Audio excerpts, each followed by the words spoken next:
नमस्कार मुख्यमंत्री साहेब, आपण शेतकऱ्यांसाठी 31,000 कोटीचं पॅकेज जाहीर केलं. दिवाळीपर्यंत शेतकऱ्यांना मदत देतो म्हणून सांगितलं, पण विरोधक म्हणतात तसे लबाड आणि भामटे आपण निघाला. काल दिवाळी झाली असेल, आपण आपली करोडोची संपत्ती त्या ठिकाणी ठेवली नसेल, पण लॉकरच्या चाव्या ठेवल्या असतील.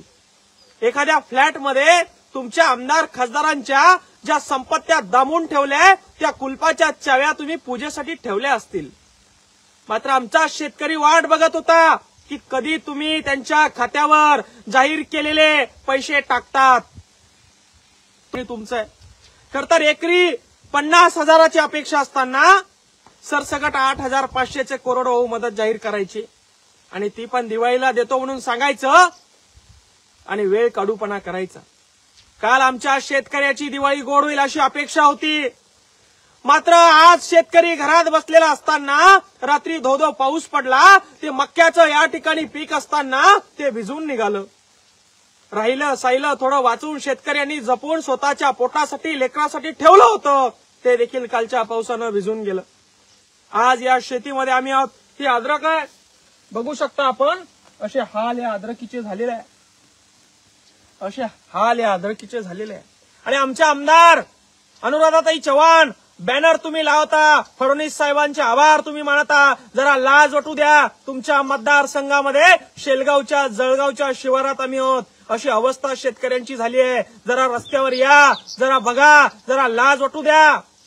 तुमचे पतिदेव तुमचे फोटो बॅनरवर वापरले म्हणून तुम्हाला पत्र काढतात. आता शेतकऱ्यांचं नुकसान झालं म्हणून त्या फडणवीस साहेबाला पत्र काढा. नुसते बॅनर लावू नका, नुसता प्रचार करू नका. मदत जाहीर केली म्हणून बॅनरबाजी तुमची 15 दिवसापासून सुरू आहे, मात्र शेतकऱ्याला फुटी कवडी अजून भेटलेले नाही. पुढच्या या 8-2-4 दिवसात जर का तुम्ही शेतकऱ्याच्या खात्यावर पैसे टाकले नाही तर तालुक्यात तुम्हाला फिरू देणार नाही. लक्षात ठेवा.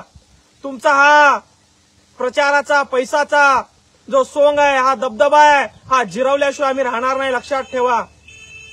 आणि म्हणून सरकारला, 3 तिघाडी सरकारला देखील या ठिकाणी इशारा आहे. शेतकऱ्याची थट्टा या ठिकाणी तुम्ही लावली आहे. हा शेतकरी जर का बांधावर तुम्ही रस्त्यावर किंवा शेतकऱ्याच्या गावात आला परत तर तुमच्या ढोंगावर रुमणे मारल्याशिवाय राहणार नाही. ही गोष्ट लक्षात ठेवा. शेतकऱ्याची अशी थट्टा करू नका. मदत जाहीर करता, त्याचे बॅनर लावता, मात्र शेतकऱ्याला फुटी कवडी देखील तुम्ही देत नाही. ते आम्ही सहन करणार नाही. आम्ही शांत बसणार नाही. आणि मग ते बच्चू कडू साहेब म्हणतात ते चुकीचं नाही. तुम्हाला फोडल्याशिवाय, तोडल्याशिवाय, कापल्याशिवाय आम्ही शांत बसणार नाही.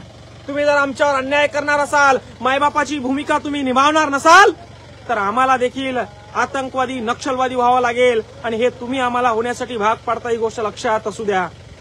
जय जिजाऊ, जय शिवराय, जय जवान, जय किसान, जय भीम.